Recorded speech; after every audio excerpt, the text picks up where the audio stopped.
Welcome to the Stairway to Heaven.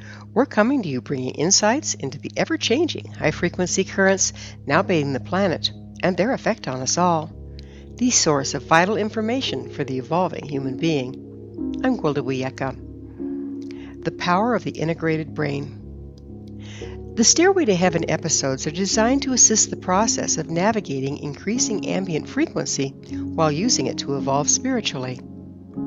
No discussion about frequency, spiritual evolution, and the unified field is complete without examining the role played by the human brain. It's a point of curiosity how little of the brain we use. How the brain functions during lower frequency times is an entirely different kettle of fish than how it can perform at higher frequency. Think of it this way. If you have a brand new computer, Windows 11, with Core i9 and 9th generation, but your internet connection is the old dial-up form, the speed and efficiency of the computer will be limited by the connection speed. If we apply this to the brain at lower connection speeds, aka decreased ambient frequency, the brain can only function at a reduced capacity, rendering the rest of its potential inactive. We've been functioning at decreased ambient frequency for generations, resulting in much of our brain's potential becoming dormant, and this dormancy being passed down generationally. To better understand this, we need to look at epigenetics and neuroplasticity. Epigenetics is a study of how your behaviors and the environment can cause changes that affect the way your genes work. Unlike genetic changes, epigenetic changes are reversible and do not change your DNA sequence, but they can change how your body reads a DNA sequence. According to epigenetics, though much of the brain's function has been shut down due to lack of use, and this shutdown passed down through the lineage, the original DNA is still present and can be turned back on, so to speak. Neuroplasticity is defined as the capacity of the neurons and neural networks in the brain to change their connections and behavior in response to new information, sensory stimulation, development, damage, or dysfunction.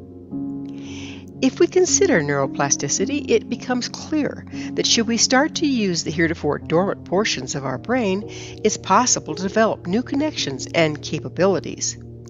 We need not remain limited to the new neural pathways set up by our ancestors and the ones we developed ourselves this lifetime. During lower ambient frequency, much of the brain became inactive, creating compartments, or empty rooms, if you will, between active portions of the brain. Nature hates a vacuum. Many of these sections have thus been used as storage compartments for our denials and unpleasant memories. We happily skip from one active portion of our brain to the next, never the wiser of what exists in between. As discussed in prior Stairway to Heaven episodes, the higher frequency light begins to shine in hidden corners, bringing hazmat intel to light. While this may be uncomfortable in the extreme, it also poses an amazing opportunity to evolve as human beings. To reclaim our brain's capacity, we must access, face, process, and clear out the material stored in the unused compartments. This must be done before we can bring them back online. To do so, we may employ introspection, coupled with assistance from one or more of the many forms available to us, such as psychotherapy, counseling, meditation, Reiki, emotional freedom techniques, rebirthing, breathwork, and shamanism, to name just a few.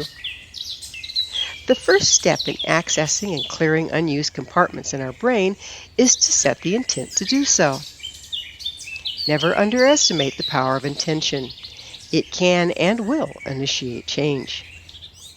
Clear, conscious intention, coupled with the bottom line, given I don't want to be overwhelmed in the process, will set the stage for opening the doors to the compartments in question.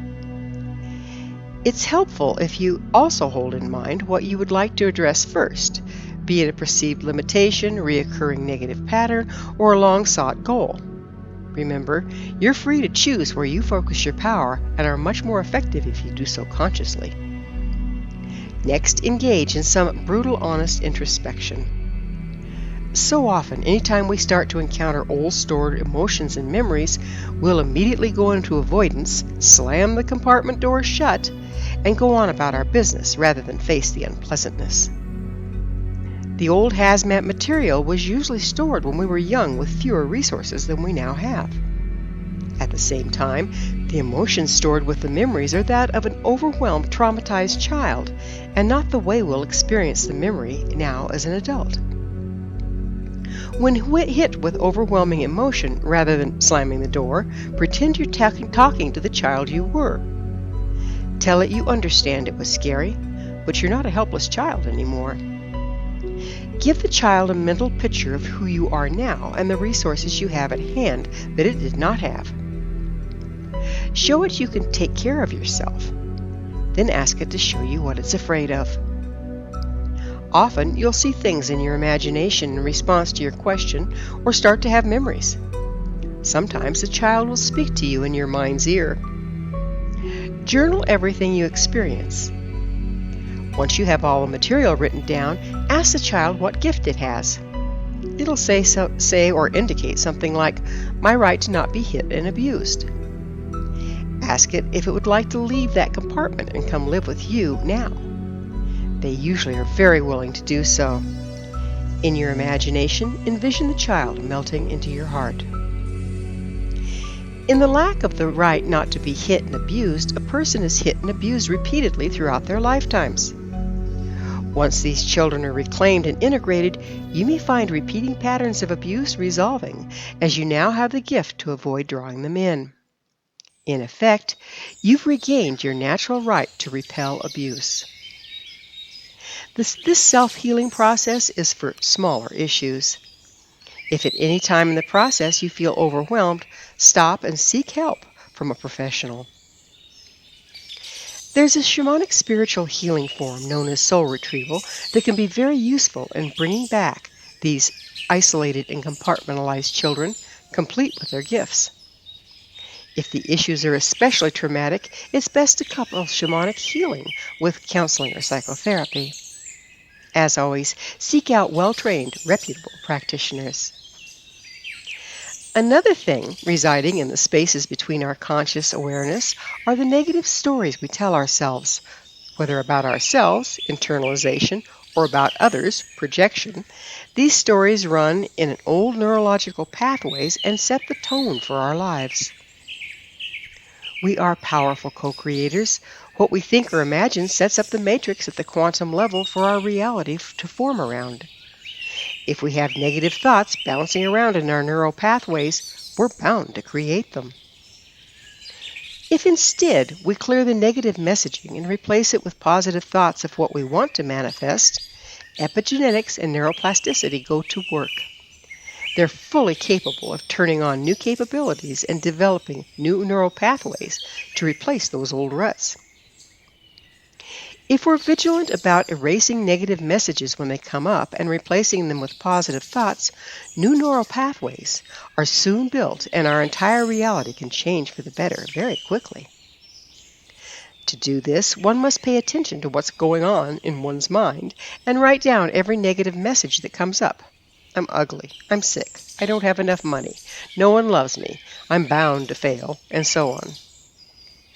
Then, match each negative message with an equal but opposite positive one. I'm attractive, I'm healthy, I have all I need, I'm loved, I'm bound to succeed.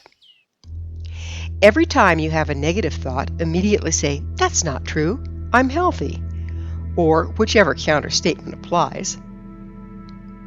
Repeat it 3 times out loud, if you can do so without having people doubt your sanity. Otherwise, say it silently. The main point is to counteract the negative thought instantly and reinforce the positive one through repetition. We also store and run unconscious defense mechanisms from the dark, unvisited compartments. As an example, if a child had to manipulate to get their needs met, as an adult, when they need something, they'll automatically go into manipulation mode rather than just asking outright for what they need. This is a long way around the block, ineffective, and energy expensive. In addition, it'll not make them popular with others. At the same time, until they access and clear the compartment, they'll be unconscious and in denial of the very behavior that's alienating them. As we process and clear the compartments, we need no longer avoid them. Instead of our thoughts having to zigzag and reroute around areas of hazmat, we can take a direct route from A to B. Additionally, we have access to many more of our resources, both due to the space cleared up and the gifts reclaimed from our unconscious. As with all things, each compartment expresses according to frequency. If they're jam-packed with unprocessed hazmat, their frequency is distorted. Once cleared, they can express truly, and our overall frequency is more authentic. When operating from authenticity, we resonate with the beneficial things and people in our lives and repel those that are not. Currently, due to the compartmentalization, most of us are either in one part of the brain or the other. When we feel safe, we can be in the front brain, where reason, intellect, spirituality, and love can be accessed. When threatened, we're in the back brain, where fight and flight are our only resources. If we're using logic, we tend to be in the left hemisphere of the brain, and when using creativity and imagination, we're in the right.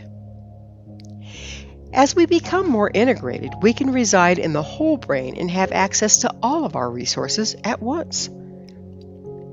This makes us eminently more functional and resourceful, no matter what's going on in our outside world. Another major benefit of decompartmentalization is, as we become more whole, we're better able to access and merge with the unified field. The unified field contains all that is, ever was, or will be, including the Akashic Records. The Akashic Records are a library, if you will, of all events, thoughts, words, emotions, and intent ever to have occurred. Even the frequency of animals now extinct can be found there. The difference between having access to only our personal data versus the Akashic Records and the unified field is much like the difference of relying on only what's stored in your computer's local memory rather than having access to the web. To access the unified field, we must be able to resonate with it. To the degree that our frequency is compromised by cluttered, polluted compartments, we're unable to match the frequency and establish resonance. The more processed we become, the greater our frequency bandwidth capacity, and the more access we are granted to the unified field through resonating with it. When in communion with the unified field, our resources expand exponentially. The design and function of the brain has been greatly misunderstood. We use it as a storage place for educational data, cramming more and more into it every chance we get in hopes of acquiring wisdom. Ironically, this approach just clutters it up with dubious facts and prevents it from performing its real function, that of resonating with and downloading from the unified field. The brain was never designed to hold all the information that exists any more than your computer's memory was designed to do so, but rather to access it as needed. Once we reclaim our brain and access the unified field, there'll be no limit to what we can create. The world's seemingly unsolvable problems will become child's play to resolve as we evolve into the amazing beings we were designed to be. Thank you for joining me, Gwilda Wiyaka, on the Stairway to Heaven, where we provide updates on the energetic currents facilitating our evolution to conscious, powerful co-creators. As I'm sure you've noticed, not only do the Stairway to Heaven episodes stand alone, but they weave together to form a map to evolution and personal empowerment as we enter the new era. To revisit this or any other past episodes, visit our archives at www.stairwaytoheavenmedia.com. If you'd like to find out more about me, my school, and the evolutionary tools we offer, visit www.findyourpathwhole.com. Until next time, may you be blessed on your sacred path to wholeness. We are here. The time is now.